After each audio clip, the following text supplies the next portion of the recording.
One of the first things any traveler should know is when they are in travel status. A traveler is in travel status when they are 35 miles or more from both their home and their official station. The official station is the employee's usual work location. It is designated by the head of the agency and must be in the best interest of the state. The purpose of having a correct official station is to help establish when the employee not only is in travel status, but when they are eligible for travel expenses. There are potential tax consequences when an official station is assigned incorrectly, so it's critical that the head of the agency and the designated employee data administrator, or EDA, have the official station of any employee be the primary place of work. Lastly, any travel between an employee's home and the official station or commuting is not reimbursable.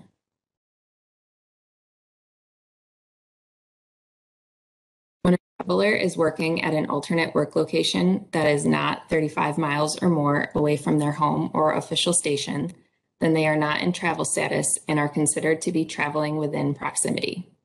When traveling within proximity, the traveler may be reimbursed for transportation expenses from the home to an alternate work location, the official station to an alternate work location, or between two or more alternate work locations.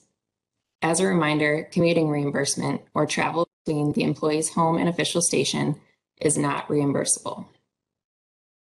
When traveling within proximity, especially for situations that may appear to be part of commuting travel, a traveler may have to follow the lesser of mileage rule. The lesser of mileage rule comes into effect when there is any travel between an employee's home and an alternate work location. Anytime this particular travel occurs, reimbursement for this mileage should be the lesser of the mileage between the employee's home and the alternate work location, or the mileage between the official station and the alternate work location. The lesser of mileage rule does not affect travel between two alternate work locations, and the traveler should be reimbursed for the actual miles traveled. To help show the different ways of traveling within proximity and the application of the lesser of mileage rule, we have examples in the next few slides. For this example, we have an employee traveling from their home to their official station. Then from their official station, they travel 10 miles to their first alternate work location, or Alt 1. Then they travel 15 miles to Alt 2 before traveling 13 miles back to their official station. At their official station, they then return home for the day. Throughout this scenario, the employee is traveling within the 35-mile radius circles of their home and their official station.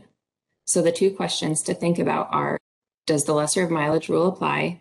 And how much mileage is this employee allowed to claim? For this example, the lesser of mileage rule does not apply since there is no travel between the home and an alternate work location. The employee is not allowed to claim commuting mileage, which is why the travel between home and official station is in red. Therefore, the traveler is allowed to claim all other points of travel at the actual miles shown.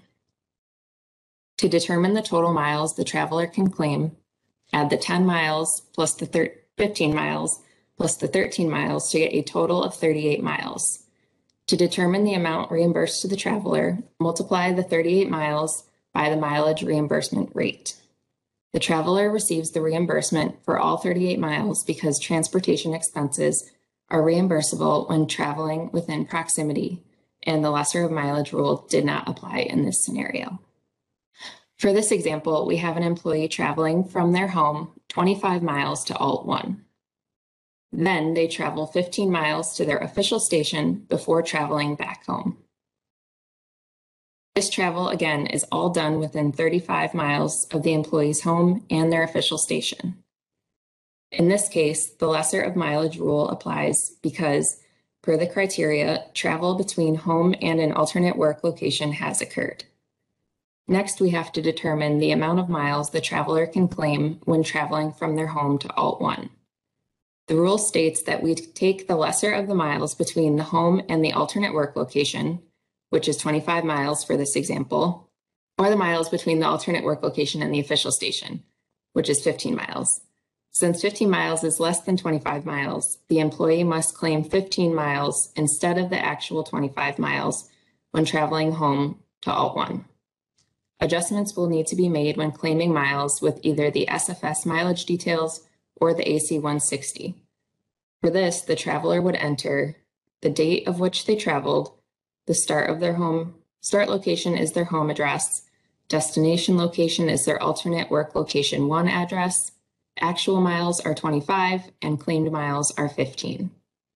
When all the proper miles are filled out completely and accurately, the total mileage the traveler is allowed to claim is 15 miles for the first leg, the actual 15 miles for the second leg, which equals a total 30 miles times the mileage reimbursement rate. The next example is a little tougher.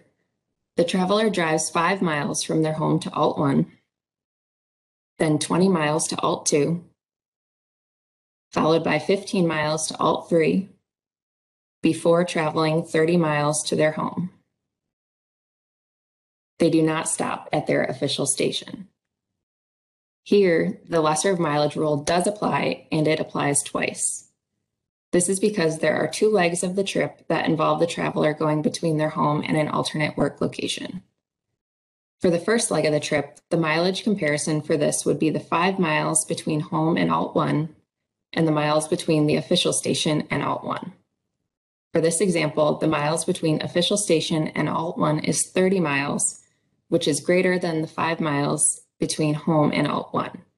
Therefore, for the first leg, they can claim the actual 5 miles. The second instance where the lesser of mileage rule occurs is the last leg of the trip, which is from Alt3 to home. The miles between Alt3 and home is 30 miles. The employee would have to find what the miles are from Alt3 to the official station, which in this case is 10 miles. Therefore, the traveler can only claim 10 miles, not the actual 30 miles, since the miles from Alt3 to the official station are less than the miles from Alt3 to home. So the total miles the traveler can claim is the 5 miles from the first leg, the 20 miles from the second leg, 15 miles from the third leg, and 10 miles from the last leg of the trip, totaling 50 miles times the mileage reimbursement rate. As a reminder, the most cost-effective method must be used. For this example, due to the number of trips the traveler has to take, the number of miles, and other travel considerations, a personal vehicle might not be the most cost-effective, and a rental vehicle or common carrier might be the more cost-effective options. One can determine if the most cost-effective method is being used by completing a cost analysis, such as, but not limited to, the OGS trip calculator. The last scenario we have is the employee traveling 10 miles from their home to Alt1, 30 miles to Alt2, 20 miles to Alt3, and another 20 miles to their official station before then returning back home. For this scenario, when they travel to their second work location, they are in travel status due to them being outside the 35-mile radius of both the home and the official station. Here, the lesser of mileage rule does not apply.